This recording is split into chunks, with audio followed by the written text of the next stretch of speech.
গতকালকের ভিডিওতে বেশ কিছু লেভেল শেয়ার করেছিলাম নিফটি এবং ব্যাংক নিফটি নিয়ে। আজকের দিনে যদি দেখেন 23,962 এই লেভেলটা ব্রেক করতে পারেনি, এটা গতকালকেই ড্র করা ছিল। আর ওপরের দিকে 24,089 দেখতে পাচ্ছেন, এটা হচ্ছে আওয়ারলি সুইং হাই। এটা ব্রেক করলে কিন্তু আপসাইডের দিকের জন্য বাজার মুভমেন্ট করতে শুরু করবে। আর অ্যাকচুয়াল কনফার্মেশন কোথায়, সেটাও উইকলি ভিডিওর মধ্যে দিয়ে দেওয়া আছে। তো এখান থেকেও কিন্তু প্রায় 400 পয়েন্ট 500 পয়েন্ট ওপরে, এখানে খুশ হবার কিছু নেই। এখান থেকে আস্তে আস্তে মুভমেন্টটা আপসাইডের দিকের জন্যই যেতে শুরু করবে। গতকালকের ভিডিওতেও আপনার সাথে শেয়ার করেছিলাম ঠিক এই লেভেলটা নিয়ে, যেটা হচ্ছে 23,856। এই রেঞ্জটাকে যদি ব্রেক না করতে পারে বাজার তলায় আসবে না। যতবারই ডিপ নেবার চেষ্টা করুক না কেন, বাজার এখান থেকে বাউন্স কিন্তু করবে। এই লেভেলগুলো যেটা দেখতে পাচ্ছেন তার মধ্যে ম্যাক্সিমামটাই কিন্তু উইকলি ভিডিওর মধ্যে দেওয়া আছে। বলেছিলাম যে এই সপ্তাহের মধ্যে কিন্তু কাজে দেবে। আজকের দিনে আমরা দেখেছি যে 24,089 ব্রেক করে 24,110-এর কাছাকাছি পর্যন্ত গিয়েছিল, সাসপেন্ড করতে পারেনি, তলার দিকে এর জন্য মুভ করেছে। ফার্স্ট স্ক্যালপিং ট্রেড কোথায় বেরিয়েছে, গ্যাপ আপের সঙ্গে বাজার খুলেছে, কিন্তু ফার্স্ট 5 মিনিটের ক্যান্ডেলটাই তলার দিকের জন্য ডিপ নিয়েছে এবং 23,962 ব্রেক করতে পারেনি। তারপরে উপরের দিকে 24,000 লেভেলটা আপনাদের সাথে শেয়ার করেছিল যে 24,000 ব্রেক করে সাসপেন্ড করা মানে একটা স্ক্যালপিং মুভমেন্ট পাবেন আপনারা 24,089 থেকে 100 এই জায়গাটার মধ্যে। আজকের দিনে দেখতে পেয়েছেন এই মুভমেন্ট সাস্টেন করতে পারেনি, এখানে কিন্তু প্যাটার্ন ইন্ট্রাডে বেসিসে তৈরি করেছে। গতকালকের ভিডিওতেও বলা ছিল যে এই সব লেভেলে পৌঁছে যাওয়ার পর এখানে একবার প্রফিট বুকিং, তারপর ইন্ট্রাডে প্রেস প্রাইস অ্যাকশন অনুযায়ী যেরকম ধরনের প্যাটার্ন তৈরি করবে সেই অনুযায়ী প্লে করতে হবে। তারপর দেখতে পেয়েছেন যে এখান থেকে তলার দিকের জন্য কিছুটা মুভমেন্ট করেছে, তারপর একটা বাউন্স করেছে, তারপর আবার তলায় ডিপ নিয়েছে, আবার কিন্তু বাউন্স করেছে। এই যে জায়গাটা আমরা দেখতে পাচ্ছি এর মধ্যে কিন্তু প্যাটার্ন তৈরি হয়েছে 5 মিনিটের চার্ট অনুযায়ী। সেই অনুযায়ী কালকের দিনের র্যালি ফেজ কিন্তু বাকি আছে। এবার বলবেন যে 24,100 উপরে কি চলবে না তলায় চলবে। হ্যাঁ, গ্যাপ ডাউন যদি খোলে এখানে কিন্তু প্যাটার্নের যে মূল মুভটা মানে র্যালি ফেজের মুভমেন্ট, তাহলে কিন্তু সেটা হয়ে যাবে, ট্রেড করতে পারবেন না। এটা কিন্তু বাস্তব। কি হতে পারে, গ্যাপ ডাউনের সঙ্গে খুলতে পারে বাজার। কালকের দিনে যদি দেখেন যে ছোটখাটো গ্যাপ ডাউনে খুলেছে বা ফ্ল্যাট খুলেছে, 24,089 থেকে 100 এই যে জোনটা দেখতে পাচ্ছেন এই মুহূর্তে তৈরি করে রেখে দিয়েছে। ঠিক এই জায়গাটা থেকে এই জোনটা, এটা যদি পার করতে না পারে, খুলতে পারে গ্যাপ আপে ছোটখাটো খুলতে পারে, খুলে তলার দিকের জন্য মুভ করতে পারে, বা ফ্ল্যাট খুলে ওপরের দিকের জন্য যেতে পারে। কিন্তু যদি এই জোনটাকে ব্রেক না করতে পারে তাহলে আপসাইডে যাওয়ার জন্য কালকের দিনে হয়তো রেডি ফার্স্ট হাফটা থাকবে না। আমরা বারবার যদি দেখি যে আওয়ারলি চার্ট বা ডেইলি চার্ট অনুযায়ী, তাহলে সেখানে কিরকম কিরকম ভাবে ট্রেন্ড চেঞ্জ হচ্ছে সেটা কিন্তু বোঝার আছে। গতকালকের ভিডিওতেও কিছুটা আপনাদের সঙ্গে আন্দাজ দিয়েছিলাম যে 5 মিনিটের টাইম ফ্রেম অনুযায়ী সেখানে বুলিশ ফরমেশন তৈরি করার চেষ্টা করছে। আওয়ারলি টাইম ফ্রেম কিন্তু বুলিশ ছিল, ডেইলি টাইম ফ্রেম কিন্তু আজকে এই 24,089 এর পর থেকে কিন্তু বুলিশ রিয়াক্ট করতে যাবে। এখনো কিন্তু উইকলি টাইম ফ্রেম যেটা আছে সেটা কিন্তু বিআরএস রিয়াক্টের মতনই হয়ে আছে। মোটামুটি ভাবে 24,100 কিন্তু খুবই ভাইটাল লেভেল। এই লেভেলটাকে যদি পার করে চলতে পারে উপরের দিকে কিন্তু আমরা বেশ কিছুটা ভালো মুভমেন্ট কিন্তু দেখতে পাবো আপসাইডের দিকে। আর যদি ফার্স্ট হাফেই দেখেন যে ফ্ল্যাট খুলেছে বা ছোটখাটো গ্যাপ আপ হয়েছে, সেটা গ্যাপ ডাউনই হোক ছোটখাটো, বা গ্যাপ আপ যদি ছোটখাটো হয় বা ফ্ল্যাট খোলে, খোলার পর যদি দেখেন যে বেশ কিছুক্ষণ টাইম স্পেন্ড করেছে কিন্তু আলটিমেট ওপরের দিকে বা তলার দিকে ব্রেক করছে না, সেক্ষেত্রে হাফ অ্যান আওয়ারের রেঞ্জটা ফলো করবেন। আর যদি দেখা যায় যে 24,100 আর ব্রেক করতে পারছে না, সুইং লো সেক্ষেত্রে ব্রেক করছে ট্রেডে, তাহলে এখান থেকে একটা শর্ট করে দেবেন। সেক্ষেত্রে যতক্ষণ মোমেন্টাম থাকবে ততক্ষণ পর্যন্ত ট্রেডটাকে হোল্ড করা যেতে পারে এবং এটা হচ্ছে স্ক্যালপিং মুভমেন্ট হবে। এরপরে বাজারের মধ্যে ইন্ট্রাডে ফ্রেশ প্রাইস অ্যাকশন অনুযায়ী দেখতে হবে যে আবারও কি ধরনের প্যাটার্ন তৈরি হচ্ছে।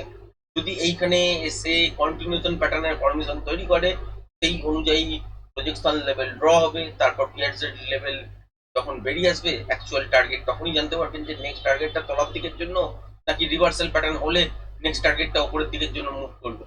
কালকের দিনও ওভারঅল কিন্তু রেঞ্জ বাউন্ডই দেখবেন। ওভারঅল আপনারা বড় মুভমেন্টের আশা কিন্তু করবেন না। আর আপনারা যারা যারা এই সপ্তাহটা মোটামুটি দেখছেন বা আগের সপ্তাহের লাস্টের দিকের জন্য দেখছেন, বাজারে একটা কিন্তু জায়গা দেখা যাচ্ছে, সেটা কি যে বাজার তলার দিকের জন্য কখনো ডিপ নিচ্ছে, ফার্স্ট হাফটা আপসাইডের দিকের জন্য চলছে হয়তো, সেকেন্ড হাফে তলার দিকের জন্য, কখনো আবার ফার্স্ট হাফটা ডাউন সাইডের দিকের জন্য চলছে, তারপর সেকেন্ড হাফে আপ সাইডের দিকের জন্য এরকম করছে, কিন্তু লেভেল তলার দিকে সুইং লো কিন্তু ব্রেক করছে না। আলটিমেট এখান থেকে কিন্তু বাজার আপ সাইডের দিকের জন্য যাবে, সেটা কিন্তু মন বানিয়ে নিয়েছে, যেটা আপনার সাথে ভিডিওর মধ্যে শেয়ার করেছি। কিন্তু এখানে ইন্ট্রাডে বেসিসে ট্রেড করতে হবে, একটু বুঝেই ট্রেড করতে হবে, খুব বেশি এক্সপোজার নিয়ে কিন্তু ট্রেড করা যাবে না। এই জন্যেই যে বাজারের মধ্যে ইন্ট্রাডে সেন্টিমেন্ট কখনো নেগেটিভ কখনো পজিটিভ, বা প্যাটার্ন তৈরি করতে গেলে যেরকম যেরকম মুভমেন্ট দেখতে পাওয়া যায়, সেইগুলো কিন্তু ঘটনাগুলো ঘটছে প্রতিনিয়ত।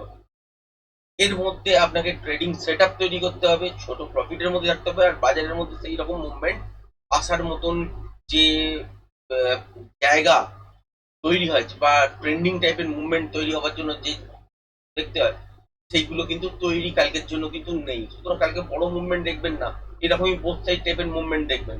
আর এটা বেশ কিছুদিন ধরেই চলছে, কিন্তু তলার দিকে সুইং লো কিন্তু আর ব্রেক করছে না, এটাই মজার।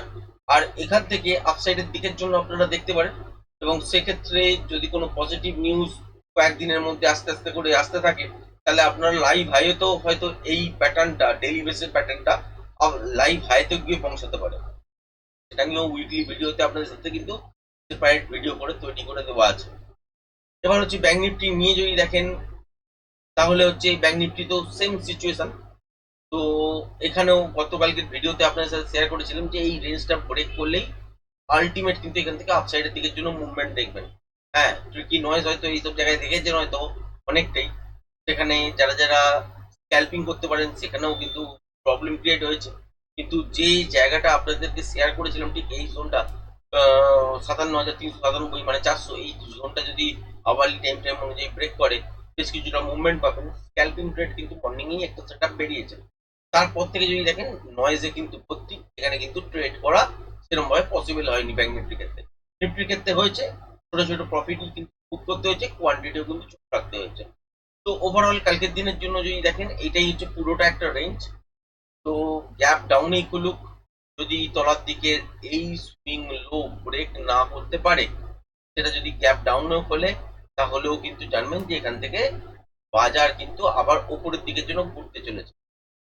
সেটা হচ্ছে আপনার 57,460। যদি এইরকম দেখা যায় যে বাজার গ্যাপ ডাউনে হয়তো খুললো, কিন্তু তলার দিকে এই সুইংটাকেই ব্রেক করতে পারলো না, এর কাছে বারবার হিট করছে, ব্রেক করতে পারছে না, তাহলে কিন্তু বাজার এখান থেকে আপসাইডের দিকের জন্য ঘুরতে। আবার যদি উল্টোটা হয়, যে ওপরের দিকে ঠিক এই যে সুইং হাইটা আজকের দিনে দেখতে পাচ্ছেন, সেটা হচ্ছে 57,646, এর আশেপাশে খুলেছে, কিন্তু ব্রেক করতে পারেনি, বা ফ্ল্যাট খুলে উপরের দিকের জন্য গেছে কিছুটা মুভমেন্ট, তারপরে আর ব্রেক করতে পারেনি, এক্ষেত্রে কিন্তু এই মুভটা আপসাইডের দিকের জন্য নয়, এই সুইং লো ব্রেক করার পর এই মুভমেন্টটা তলার দিকের জন্য হবে, এটা স্ক্যাল্পিং ট্রেড দাঁড়াতে পারে। আর পারফেক্ট যদি দেখেন তাহলে হচ্ছে এই 57,646 ওপর বাজার যদি গ্যাপ আপে হলে তলার দিকে আসার চেষ্টা করে, আর যদি বেশি ব্রেক না করে সাস্টেন যদি না করতে পারে, কন্টিনিউ যদি 57,650 কন্টিনিউ শাসন করে, তাহলে এই মুভটাই আবার কিন্তু আপসাইডের দিকের জন্য ঘুরতে চলেছে, এবং আপসাইডের দিকের জন্য হবে ফার্স্ট মুভমেন্টটা, মানে ফার্স্ট ক্যালপিং ট্রেডটা। তারপর এখানে আবার ইন্টারডে ফ্রেশ প্রাইস অ্যাকশন অনুযায়ী প্যাটার্ন তৈরি হবে। যেমন নিফটির ক্ষেত্রে পরিষ্কার বুঝতে পারছেন, এটা হচ্ছে ফার্স্ট স্ক্যাল্পিং ট্রেড, তারপর প্যাটার্নটা তৈরি হয়েছে ঠিক এই জায়গাটা থেকে এত দূর পর্যন্ত, এর মধ্যে কিন্তু ট্রেড ছোট ছোট বেরিয়েছে। যাই হোক, সো এইরকম ভাবেই কিন্তু ট্রেডিং সেট আপ তৈরি হবে, যে কখনো বাজার তলার দিকের জন্য কখনো ওপরের দিকের জন্য চলবেই ইন্ট্রাডে বেসিসে। তার মধ্যেও যদি ট্রেডিং সেট আপ প্রপার আপনারা যে পান, বা টেকনিক্যালটা প্রপার যদি শিখতে পারেন, তাহলে কিন্তু ট্রেড করা অনেকটা সুবিধা। আদারওয়াইজ কোনো লেভেল ব্রেক করছে এই ভেবে যদি কেউ ট্রেড করেন, যেমন অনেকেই হয়তো কালকের দিনে ভেবেছিলেন যে 24,000 এই লেভেলটা ব্রেক করলেই বাইং সেট আপ এখান থেকে পাবো, তো তার ফার্স্ট প্রফিট পেয়েছেন।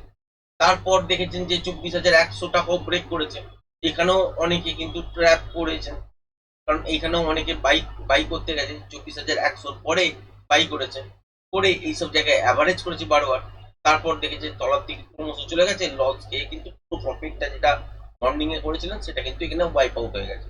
সুতরাং এই জায়গাগুলো করবেন না, এখানে কিন্তু প্যাটার্ন দেখার জায়গা। তো তৈরি হলে ভালো, যেরকম ধরনের প্যাটার্ন তৈরি হবে সেই রকম অনুযায়ী বাজারের মধ্যে মুভমেন্ট কিন্তু তৈরি হয়। তো সেই জিনিসগুলোকে ফলো করেই কিন্তু দিনে একটা বা দুটো বা কখনো কখনো তিনটে এইরকম ট্রেড বেরোয়, এর থেকে বেশি ট্রেড বেরোয় না। যারা যারা 7 বার 8 বার 10 বার এরকম করে ট্রেড করেন বা ঘন ঘন ট্রেড করেন, তাদের উদ্দেশ্যে বলছি যে বারবার ট্রেড করাটা কিন্তু জায়গা নয়, চার্ট দেখাটাই হচ্ছে সব থেকে বড় কাজ। এটাই দেখার চেষ্টা করুন, বুঝতে পারেন ভালো, নয়তো প্রপার ওয়েতে শেখার চেষ্টা করুন। এবার যদি দেখেন যে কোনো কারণে গ্যাপ ডাউন হলো ঠিক এই রেঞ্জটার তলায়, যেটা হচ্ছে 57,460, এর তলায় ধরুন গ্যাপ ডাউন হলো বা এইসব লেভেলের কাছাকাছি কোনো জায়গা থেকে খুলে তলার দিকের জন্য চলছে, তাহলে সুইং লো ব্রেক করলে আপনারা খেয়াল রাখবেন 57,397, এই লেভেলটা ব্রেক করলে তবে শর্টের স্ক্যাল্পিং হিসাবে জায়গা দাঁড়াবে। আদারওয়াইজ যদি গ্যাপ ডাউনে খোলে এবং 57,397 বা 400 এই লেভেলটাকে যদি ব্রেক করতে না পারে, তাহলে এখান থেকে বাজার কিন্তু আবার আপসাইডের দিকের জন্য মুভ করতে পারে। তো বাজার কোথায় খুলছে সেটা দেখুন, কোন জোনের কাছাকাছি, সাপোর্ট জোনের কাছাকাছি নাকি রেজিস্ট্যান্স জোনের কাছাকাছি, আর সেখানে খোলার পর বাজারের মধ্যে অ্যাকশন কি হচ্ছে দেখুন। যদি সুইং হাই ব্রেক করে তাহলে উপরের দিকের জন্য ট্রেড করুন, যদি সুইং লো ব্রেক করে তাহলে তলার দিকের জন্য ট্রেড করুন। হ্যাঁ, খেয়াল রাখবেন কি কোয়ান্টিটি, যদি আহ, মানে বাইং সাইডের দিকে বা কল সাইডের দিকের জন্য ট্রেড বেরোয়, মানে সুইং হাই যদি ব্রেক করে যদি হয়, তাহলে একটু অ্যাগ্রেসিভ যেতে পারেন, যেহেতু রেঞ্জ বাউন্ড বাজার আছে। ফুল কোয়ান্টিটি নেবেন না, তার অর্ধেক মোটামুটি নেবেন, তবুও অ্যাগ্রেসিভ ভাবে ট্রেড করা যায়। কিন্তু ডাউন সাইডের দিকের জন্য যখন ট্রেড নেবেন তখন কিন্তু অ্যাগ্রেসিভ প্লে করা যাবে না, সেখানে ডিফেন্সিভ প্লে করতে হবে। এই জায়গাগুলো বুঝে যদি যান তাহলে কিন্তু যেমনই বাজার হোক না কেন, ছোট প্রফিট কোনোদিন, বড় প্রফিট কোনোদিন, মাঝারি প্রফিট এরকম দিয়ে থাকবে। কোনো কোনো দিন হয়তো ট্রেডের সুযোগ দেবে না, এত কম মুভমেন্টের মধ্যে বাজার চলবে, কিন্তু তবুও সিচুয়েশন এমন হবে না যে এখানে আপনি লস খাবেন, এই জায়গাটা তৈরি হবে না। কিন্তু যদি আপনার টেকনিক্যাল নলেজ না থাকে তাহলে এই জায়গাগুলো বুঝতেই পারবেন না। সুতরাং কোনো একটা জায়গায় ব্রেকআউট থেকে ট্রেড করবেন, সেখান থেকেই কিন্তু তলার দিকের জন্য মুভমেন্ট হতে শুরু করবে। সেটা তলার দিকের জন্য ব্রেকআউটও খুঁজতে পারেন বা উপরের দিকের জন্য, সেটা আলাদা বিষয়, কিন্তু আলটিমেট হচ্ছে যেখানে গিয়ে প্রলোভন দেখায় সেই জায়গাটা যদি বুঝতে না পারেন তাহলে কিন্তু ট্র্যাপ হয়ে যাবেন। যাই হোক, আজকের ভিডিওতে বেশি কিছু বলার নেই। নর্মালি বাজার এখান থেকে আপসাইডের দিকের জন্যই দেখছি, গ্যাপ ডাউনে খুললেও আশা করছি ব্যাংক নিফটির ক্ষেত্রে 57,397 বা 400 ব্রেক করবে না, আর নিফটির ক্ষেত্রে 24,000 এই লেভেলটা হয়তো আর ব্রেক করবে না। তলার দিকের জন্য গ্যাপ ডাউনে অনেকটা ডিপ নিয়ে নেয় তাহলে শর্টের পজিশন হবে না। যদি ফ্ল্যাট বা ছোটখাটো গ্যাপ আপ খুলে তলার দিকের জন্য মুভমেন্ট হয়, তাহলে হচ্ছে স্ক্যাল্পিং মুভমেন্টটা কিন্তু আমরা পেতে পারি।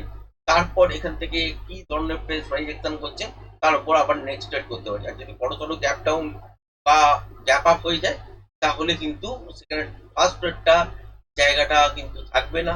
তখন ইন্ট্রাডে ফ্রেশ প্রাইস অ্যাকশনের উপরই বিশ্বাস করতে হবে, দেখতে হবে যে অ্যাকচুয়ালি প্রাইস অ্যাকশন কি তৈরি হচ্ছে, তার উপর ডিপেন্ড করে কিন্তু আপনাকে এর জন্য দেখা দেখতে হবে। মোটামুটি ভাবে যদি কালকের দিনে দেখেন, প্রথম দিকটা গ্যাপ, ছোটখাটো গ্যাপ ডাউন হয়ে তলার দিকের জন্য ডিপ জমা, কিন্তু খুব বড় মুভমেন্ট তলার দিকের জন্য দেখবেন না। হতে পারে আমি এত দূর অ্যারো লাগিয়ে রেখেছি বলে যে 24,000 এই পর্যন্তই চলে আসছে, সেটা কিন্তু নয়। হতে পারে যে 24,050 এর কাছাকাছি পর্যন্ত হয়তো এলো, আসার পর দেখলেন যে এখান থেকে মুখটা আপসাইডের দিকের জন্য ঘুরে গেল, সেটাও পসিবল। মোটামুটি ভাবে একটা ছোটখাটো স্ক্যাল্পিং মুভমেন্ট পেতে পারেন যদি ফ্ল্যাট বা ছোটখাটো গ্যাপ আপ খোলার পর যদি সুইং লো ব্রেক করে, তাহলে একটা ছোটখাটো স্ক্যাল্পিং নিচের দিকের জন্য হতে পারে। আর গ্যাপ ডাউনে খুলে গেলে সেই জায়গাটা থাকবে না, ইন্টারডে প্রাইস প্রাইজেকশনের উপর আপনাকে ডিপেন্ড করতে হবে। ব্যাংক নিফটিতেও তাই, ব্যাংক নিফটি যদি দেখেন যে ছোটখাটো গ্যাপ আপ হয়েছে, তারপর তলার দিকের জন্য সুইং লো ব্রেক করেছে, সেখান থেকে শর্ট হবে। যদি ফ্ল্যাট খুলে তারপর সুইং লো ব্রেক করে, সেখানেও শর্ট হবে। যদি গ্যাপ ডাউনের সঙ্গে খুলে যায়, দেখবেন যে সাপোর্ট জোন কোথায় আর রেজিস্ট্যান্স জোন কোথায়। সাপোর্ট জোনের কাছাকাছি যদি খুলে যায় আর তলার দিকে সুইং লো ব্রেক করতে যদি না পারে, আলটিমেট এখান থেকে কিন্তু আপসাইডের দিকে ঘুরবে। আর বাজার আপাতত কিন্তু আওয়ারলি ট্রেন্ডটাকেও চেঞ্জ করেছে, করে কিন্তু আপসাইডের দিকের জন্য দেখাচ্ছে। আর 24,099 100 এই যে রেঞ্জটা আছে, এটা কিন্তু খুব ভাইটাল, এর উপর সবসময় করে মানে আপসাইডের দিকের জন্য আপনারা কিন্তু আবার দেখতে চলুন বাজারকে। তো আজকের ভিডিওটা এই পর্যন্ত রাখলাম, ধন্যবাদ।